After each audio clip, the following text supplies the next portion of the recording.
Hi Aries! Kamusta? Welcome back to Pinay Angel Tarot. This reading is your February kapalaran para sa mga Aries. Tingnan natin ang energies connected sa love life mo. Baka may mensahe din tungkol sa career. Tingnan natin. Depende kung anong cards ang lalabas. So, kamusta kayo guys? Comment present para alam ko nanonood kayo mga Aries. Nire-ready ko lang yung mga cards nyo. Happy Valentine's Day! Ayan, happy Valentine's. And I hope happy naman ang Valentine's nyo. Okay. So, kung kailangan nyo po ng gabay, pwede kayong magpa-private reading sa akin. Message lang kayo sa Facebook page ko, Pinay Angel Tarot, or sa Viber or sa WhatsApp para mas mabilis. Nasa description box po yung contact details. Okay. Also, kung gusto nyo umorder ng mga crystals kasi nakikita nyo gamit ko, tingnan nyo po sa Instagram ko, nakapost po doon, Pinay Angel Tarot. Supportahan nyo din yung Instagram ko. Marami at iba-iba po yung mga crystals, kaya kayo na lang ang tumingin para kayo magdesisyon kung ano ba ang gagamitin nyo or itatry nyo. Okay, kasi maganda yung ikaw pong may pili kung anong crystal yung na-attract ka or yung tingin mo ay kailangan mo ngayon. So, meron for love, for wealth, prosperity and abundance, for protection, at marami pa pong iba. Okay. So, sa ngayon, proceed na tayo sa reading natin. Tingnan natin ang unang cards na nakuha mo. Challenges.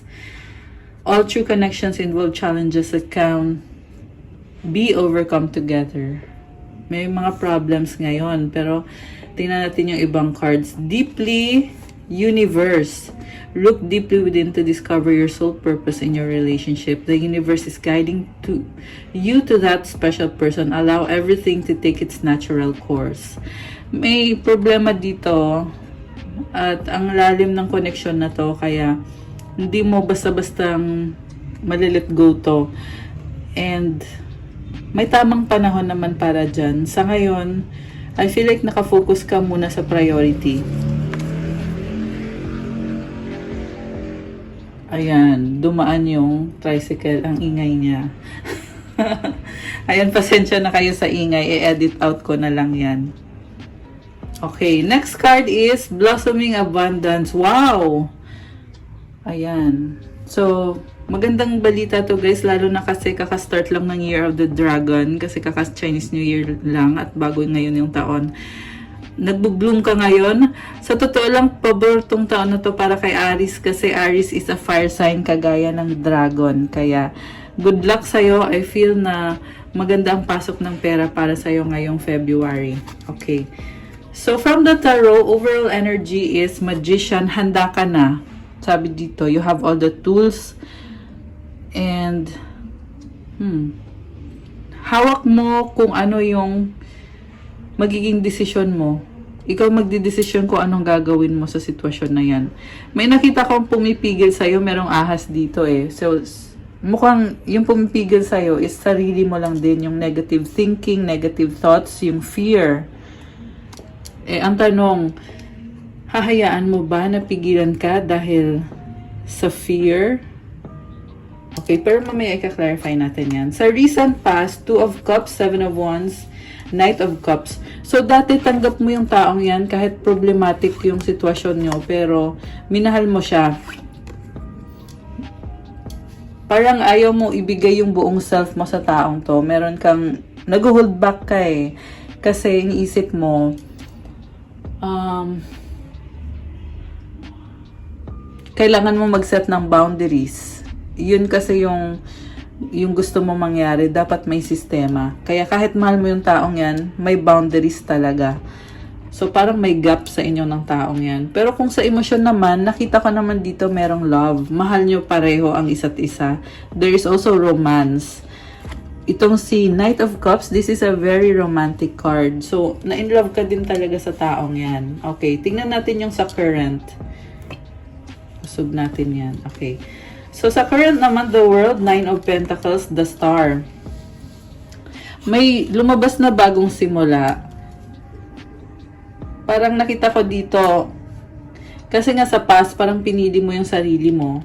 Ngayon nakikita ko, ready ka na bago yung energy mo at you are hoping and wishing na mag-workout yan. At the same time, tinatry mo yung best mo. Excuse me. Nakakulay red siya, oh. So, this is a color of passion. Nakikita ko gusto mong i-pursue itong taong to sa buhay mo. Gusto mo siya. Oh, ang nice naman. Nagbo-bloom ka. Napansin ko yung bulaklak. Kakulay nito, oh. Tsaka yung damit niya. Okay, anyway. So, when it comes to love, maraming naa-attract sa'yo ngayon. Okay. Lalo na yung person na ka-deal mo dito. Sa near future, 8 of Cups, 10 of Wands, and the King of Pentacles. Bakit lumabas dito, tumalikod ka na naman ulit? Kasi parang na-burden ka. And gusto mong may control ka sa sitwasyon, gusto mong ikaw yung nasusunod. So, si King of Pentacles, masyadong seryoso to. Kaya, parang nakikita ko sa'yo, Aries. Ngayon, parang binubuksan mo sarili mo para sa taong yan. Kasi may gusto ka naman talaga sa kanya. Pero iniisip mo, you have to go back sa pagiging mag-isa mo. Parang nakita ko masaya kang mag-isa eh. Masaya kang single. Kontento ka sa sarili mo. Lalo na kasi pinaghirapan mo kung anong meron ka ngayon. Nagbo-bloom ka ngayon. So, i-clarify natin to, guys. Okay, bakit? Sandali, kunin ko yung tarot cards. I think I will use this one. Bakit Magician yung overall energy ni Aries? Okay. So, you are manifesting. Ibig sabihin kahit anong gawin mo dito, kaya mo. 8 of Swords, 4 of Cups, King of Swords. Oh my gosh, ino-overthink mo to masyado. So, 9 of Pentacles again sa bottom of the deck. Nakikita ko again dito na very independent ka, kaya mo sarili mo. Inisip mo nga, hindi mo kailangan yung taong yan, pero gusto mo siya. Kaya lang, may sistema ka talaga na yan yung pumipigil sa'yo kasi iniisip mo, may mali. Okay? Siguro ang ma-advise ko lang sa'yo, Aries, parang hindi ka kasi showy sa emosyon mo eh. Pero alam mo din naman na gusto mo siya, pero hindi mo maipakita na hirapan ka. So, ang advice ko lang sa'yo is, gamitin mo din yung emosyon mo. Nakita ko dito parang may offer sa'yo na ayaw mong tanggapin. Kasi iniisip mo, baka trap yan. Baka, pag tinanggap mo yung offer na yan, di ka na makaalis dyan. So, kung mahal mo naman yung tao, bakit naman hindi mo tatanggapin? Diba? Yun lang yung masasabi ko. Masyado ka kasing matalino eh. According sa lumabas sa cards, utak talaga yung ginagamit mo. Hindi masyado yung puso mo. Kasi practical ka eh. Mahalaga kasi sa'yo yung stability. Kaya, pinag-iisipan mo ng mabuti. Okay. 5 of Wands, Knight of Pentacles, 6 of Cups. Sa bottom of the deck, the Hanged Man. So, tinitingnan mo sa ibang angulo yung sitwasyon. Bakit nakita ko dito parang may pinagsamahan na kayo eh. May legacy na dito. Komportable ka sa taong yan. Oh. Yun naman pala eh. Okay. May success sa finances mo talaga. So, nakita ko dito, nagkaroon ng conflict. Posibleng matagal na yung conflict na yan. Pero na-miss mo yung taong yun. Kaya iniisip mo na magparamdam ulit. Bumalik ulit. Ayan.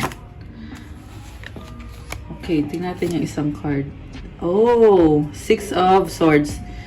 Tumalikod ka. Saan ang punta ni Aries? Okay, the Death card and the 3 of Cups. Oh my gosh. Merong transformation dito, guys. Malaking transformation. Alam mo, sa totoo lang sa transformation, positive yung nakikita ko. Mas magiging masaya ka. Oh wow, the Sun, new beginning. Wow, nice to, guys. Kasi kanina nakuha mo yung Death card, ngayon andito yung Sun. It means na kaya mong malampasan yung ending na nangyari. Kaya mong bumangon at bumalik ulit sa eksena. Ayan, kaya mo, Aries. Okay, tingnan natin kung anong feelings ng taong ka-deal mo. Magkaiba kasi kayo ng ugali eh. Lumabas dito. Kanina sa recent past, tanggap nyo isa't isa kahit magkaiba kayo. may romance sa inyong dalawa. Okay, oh my gosh. 10 of Cups and 8 of Pentacles. So, yung person mo, sobrang gusto ka niya, hinihintay ka niya, busy siya sa work niya. Ayan, oh, 8 of Pentacles. Nasa trabaho to eh. Pero, ikaw yung happiness niya. Hinihintay lang niya kung babalik ka ba, kung ano. Palagi siyang merong time para sa'yo. Kaya niyang bitawan muna yung trabaho niya kapag andyan ka. Oh my gosh, magician! So guys, pareho nyo minamanifest ang isa't isa kasi ikaw, magician ka rin eh. So ito yung person mo, magician din. Yung nga lang parang siguro nakakalito kasi pareho kayo, gusto nyong kontrolin. Kaya, paano yan? Paano kayo magkakasundo? Ikaw, gusto mo ganito yung mangyari.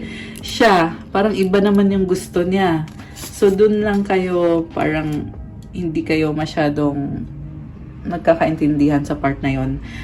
Pero lumabas dito, mahal ka ng person mo. Gusto niya maging family kayo or magkaroon kayo ng family sa future.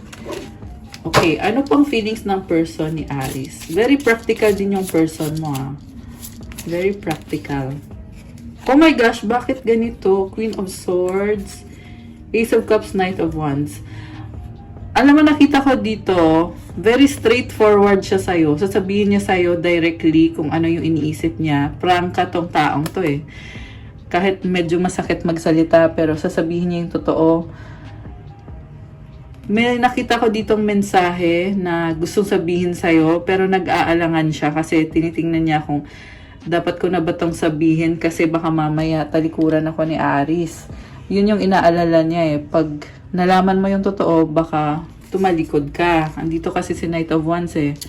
So, si Knight of Wands, pabago-bago kasi ng isip yun.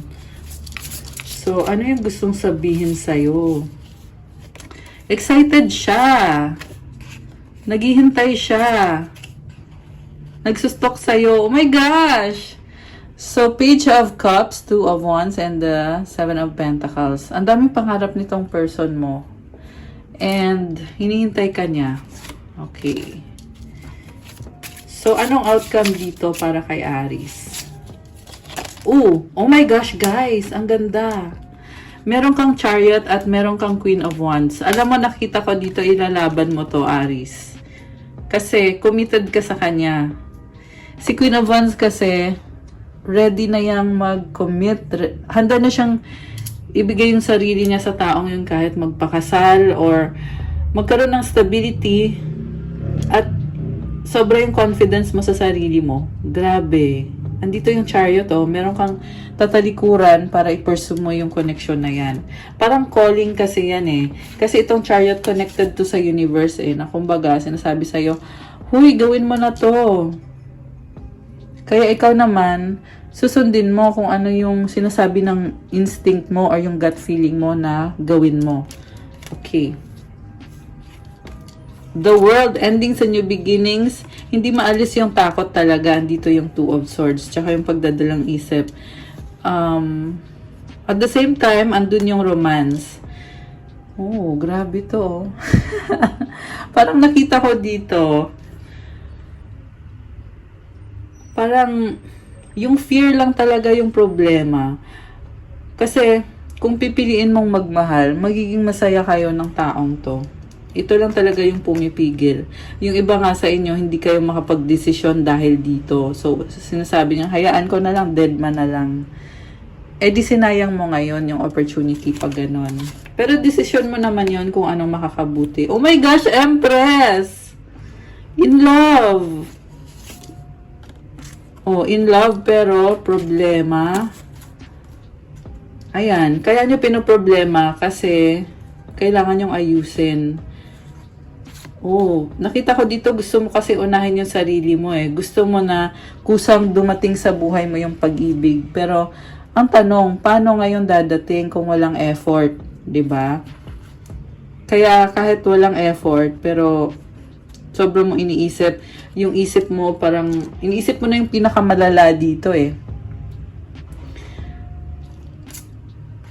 Parang masyado kang concerned sa sarili mo na inisip mo, paano na ako? Ganun yung lagi mo iniisip eh. So, may feeling ako na may trust issue dito. Tsaka siguro medyo selfish din kasi sarili yung palaging iniisip. Sabi ko nga kanina, masaya ka nang mag-isa kasi naayos mo na yung sarili mo. Nasa point ka na ngayon na nagbo-bloom ka. Ayan. So, ito, kumuha na ako ng advice card. Trust. Oh, sabi ko na eh. Sabi ko lang na merong trust issue at ito din yung advice para sa'yo. Sabi dito, when love is invited to take over, right actions arise at the right time. Allow me, dear divine, to wait patiently until the timing is right. Let me rest in the unknown until a clear path is shown.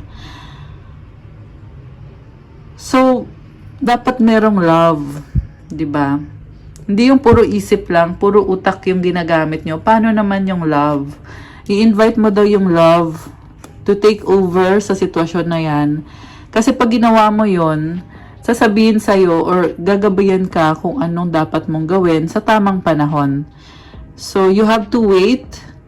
Ayan, kailangan yung maghintay, kailangan nyo ng patience para sa divine timing na yan. Sa ngayon kasi feeling mo hindi mo alam kung anong mangyayari, kung anong susunod. Pero kalma lang daw kasi ipapakita din sa'yo kung anong dapat mong gawin. Ayan. Okay guys, that's all I have for you, Aries Warrior. February ka pala. Thank you for watching. I-like nyo na tong video na to. Comment kung nag-resonate ba. And let me know. Ayan. Also sa mga bago dito guys, please subscribe kasi kailangan ko po yan para tuloy-tuloy lang ang paggawa natin ng more love messages para sa inyo. And kung kailangan nyo ng gabay, may bayad po yun kasi ikaw mismo yung i-reading ko. Message nyo ako sa Facebook page ko, Pinay Angel Tarot, or sa Viber or sa WhatsApp para mas mabilis. Nasa description box po yung number ko. And for those na nagtatanong about crystals, kagaya ng nakikita nyo dito sa harap ko, meron po tayong crystals for sale, marami at iba-iba. Nakapost po sa Instagram ko, pati yung mga detalye. So, tingnan nyo po doon para kayo na mismo ang pumili kasi marami po kasi, tsaka iba-iba. So, mas maganda na tingnan nyo kung anong benefits yung gusto nyo, kung saang crystal kayo na-attract. And, syempre, meron tayong pang-attract ng love, pang-attract ng pera, pang-protection, meron ding for negotiation, for good communication, and ano pa ba, spiritual protection, at syempre for unblocking of your chakras. Marami pa po guys, so check out my Instagram and follow. Okay, thank you so much, have a good day, God bless you all and stay safe. I'll see you again soon, Aries. Bye.